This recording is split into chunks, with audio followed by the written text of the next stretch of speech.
Hey guys, I'm Matt from MWA Woodworks, and in this video, I'm going to be answering probably the most common question that I get asked on social media, which is, what do you use to finish your cutting boards?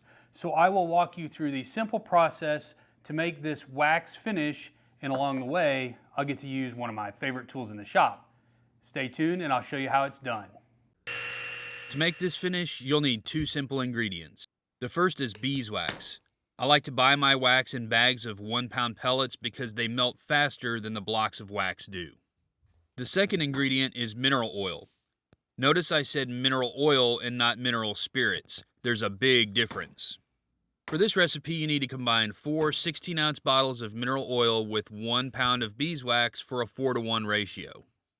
Now you need some way to melt this together, and for that, I use my favorite shop tool, my 1970s era crock pot.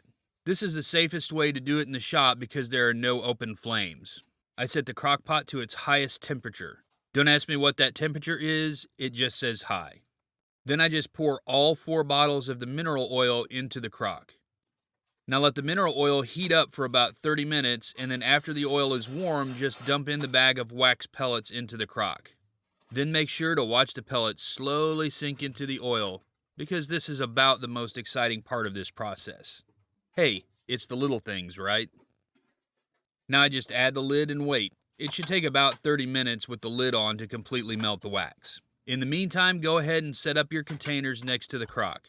Oh, by the way, I recommend using a scrap piece of plywood underneath the crock and containers. This can be a messy process, and the plywood will keep the wax off your work surface.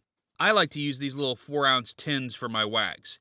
You can pick them up in several places online, and I'll leave a link in the description to a couple of places I've purchased them from in the past. Now, a turkey baster is a great tool for getting the wax into the tins, but I like to use this old reindeer measuring cup because, well, I wasn't allowed to use our turkey baster. So reindeer measuring cup it is. What are you gonna do? Okay, by this time you'll probably notice a wonderful scent begin to fill the shop. Go ahead and smell it. You know you want to. This next part isn't rocket science, just get the wax into the tins as carefully as you can. Don't worry about making a mess, that's why you put the plywood down.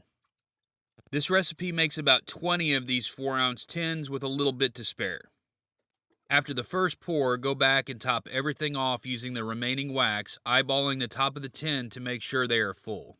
When you're done, make sure to turn off the crock. You don't want to recreate any famous TV scenes in your shop. Now just sit back and watch while the wax cools in the tins.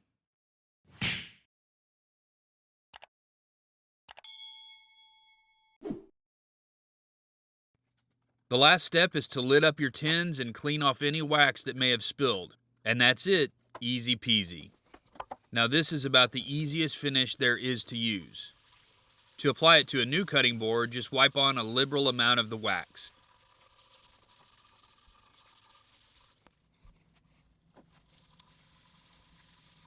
Make sure to cover all the surfaces thoroughly and then set the board aside, preferably overnight. This gives the wood time to soak in the mineral oil and leave the wax behind on the surface to solidify. The next day, just buff the remaining wax with a clean cotton cloth until you get a soft, smooth finish and a nice glow. To rejuvenate an old cutting board, just apply a thin coat of the wax and buff it out to bring back the color and to give it a new protective coat.